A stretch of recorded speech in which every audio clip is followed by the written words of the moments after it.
नमस्कार सभी को, मैं योगेश एक बार फिर स्वागत करता हूं आपके अपने YouTube प्लेटफॉर्म जा रहा है फड्डा पे। गाइस, बहुत ही जो इम्पोर्टेंट सेशन है आज का अपना होने वाला है, क्योंकि आज अपन डिस्कस करने वाले हैं कि आपका जो सर यूजीसी है क्या वो बंद होने वाला है। थंबनेल आप लोगों ने बिल्कुल देखा ही होगा और देख के आपको ये लगा होगा कि अगर सर यूजीसी हमारा बंद बंद हो जाएगा तो क्या हमारा जो यूजीसी नेट का एग्ज़ाम है उस पर भी कुछ इम्पैक्ट पड़ने वाला है, क्या वो भी हमारा नहीं रहेगा, या ये जो यूजीसी है वो बंद होने वाला है, रिमूव होने वाला है, या कुछ एक और कुछ नया ऑर्गेनाइजेशन है या कुछ नई चीज़ आ रही है जो इसको रिप्लेस करने वाली है। तो पूरे ये जो आपके जो सवाल हैं इसके जो पूरे जो जवाब हैं मैं देने वाला हूँ आज के अपने सेशन में।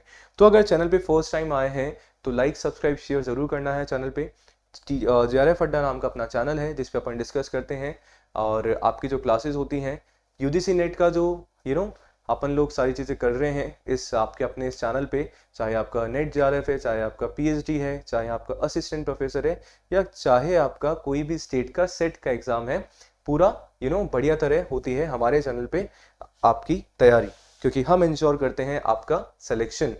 चलिए, तो एक छोटी सी इन्फॉर्मेशन है जो मुझे आपको देनी है। मैंने जो जो हमारा फाइन एजुकेशन मिनिस्ट्री है वहाँ से मैंने NEP का ये जो PDF है, नेशनल एजुकेशन पॉलिसी 2020 का निकाला, और इस पे मैं लिए चलता हूँ आपको आपको चैप्टर, इसका जो है chapter 18, that is transforming the regulatory system of higher education. आप लोगों को विजिबल भी होगा। सेशन में बताने वाला हूं कि सर हम ये जो हमारे जो एजुकेशन मिनिस्टर हैं धर्मेंद्र प्रधान जी, उन्होंने अभी अभी उनका स्टेटमेंट आया है कि उन्होंने क्या बात बोली है। उन्होंने बोला है कि सर जो हमारे हायर एजुकेशन का सिस्टम है, रेगुलेटरी सिस्टम है, उसको अब क्या है रिप्लेस करने की ज़रूरत हो चुकी है ना। तो बात करें sir, this is the transforming the regulatory system of higher education. क्या हो गया है, the regulation of higher education has been too heavy handed for decades, और इस पे जो बहुत ज़्यादा बर्डन भी हो गया है। तो इन सब चीज़ों को करने के लिए एक नई रेगुलेटरी बॉडी है वो आ चुकी है ना, आ चुकी है। तो सर पहले अगर अपन बात करें, पहले हमारा यूजीसी था। अब अकॉर्डिंग टू NEP 2020 में क्या बात बोली गई है कि sir to address the above mentioned issue the regulatory system of higher education will ensure that distinct functions of regulation, sir अलग अलग फंक्शन होने चाहिए रेगुलेट करने के लिए, एक्रेडिएशन करने के लिए, फंडिंग करने के लिए, और एकेडमिक स्टैंडर्ड को सेट करने के लिए, जो भी आपके एकेडमिक स्टैंडर्ड्स हैं उनको सेट करने के लिए एक अलग अलग ऑर्गेनाइजेशन या कुछ रेगुलेटरी बॉडी होनी चाहिए। और ये सारी चीज़ें के को संभालने के लिए एक अम्ब्रेला इंस्टीट्यूशन होना चाहिए। सर अम्ब्रेला इंस्टीट्यूशन बोले तो कि सर एक ऐसा इंस्टीट्यूशन जिसके अंडर बहुत सारे जो रेगुलेटरी बॉडीज़ हैं वो आपकी काम करती है। तो सर क्या है वो अम्ब्रेला बॉडी, क्या होगी आपका, the higher education commission of India, that is HECI, higher education commission of India. अब इसके जो है ना सर 4 वर्टिकल आपके बताए गए हैं आपकी NEP में 4 वर्टिकल बताए गए हैं सर। क्या है the first vertical of HECI will be the national higher education regulatory counselling, that is NHERC। Sir इसमें क्या बोला गया है, ये रेगुलेट करने वाली जो आपकी है वो बॉडी होगी, ठीक है, जो the single point regulator for the higher education sector including teaching education and excluding medical and legal education. जो आपका मेडिकल है और जो आपके लॉ वाला है वो इसके बाहर रहेगा, इंक्लूडिंग है आपका टीचर एजुकेशन, ठीक है जी, है ना। सेकंड जो आपका होता है, सेकंड जो आपका वर्टिकल होता है, दैट इज और NAC, that is national accreditation council. क्या काम करता है, the primary mechanism of enable such regulation will be accreditation. The second vertical of HECI will be therefore a meta accrediting body, जिसको अपन ने क्या बोला, that is national accreditation council, जो आपका सेकंड वर्टिकल होगा वो होगा। थर्ड की बात करें, थर्ड क्या बताया गया, that is higher education grant council, जो आपका किसका काम करेगी सर, फंडिंग प्रोवाइड कराने का, ग्रांट्स प्रोवाइड करवाने का।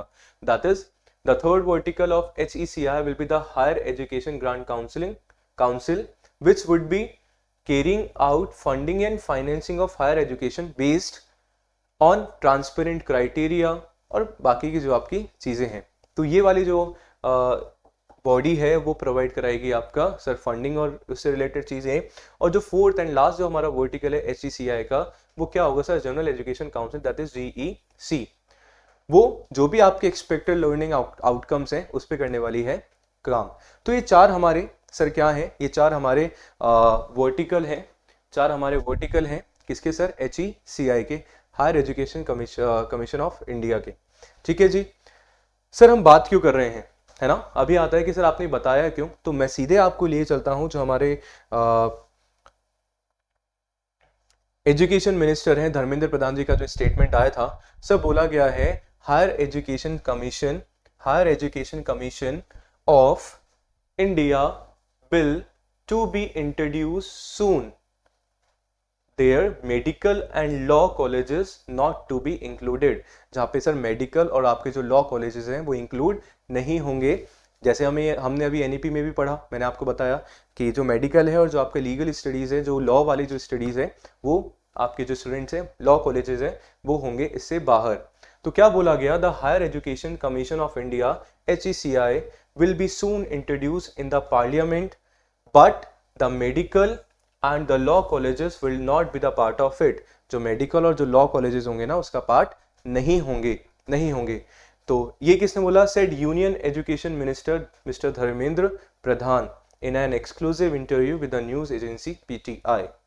ठीक है, तो मैंने आपको बता दिया कि सर ये जो बिल्कुल आपका जो UGC है वो रिप्लेस होने वाला है, उसको रिप्लेस कौन करने वाला है, that is education commission of India HECI। बहुत ही जल्दी आपके लिए ये जो है पार्लियामेंट में बिल आएगा, पास हो जाएगा और UGC हो जाएगा। ठीक है, रिप्लेस। एक और है जो मैं आपको बताना चाहता हूं, वन मोर।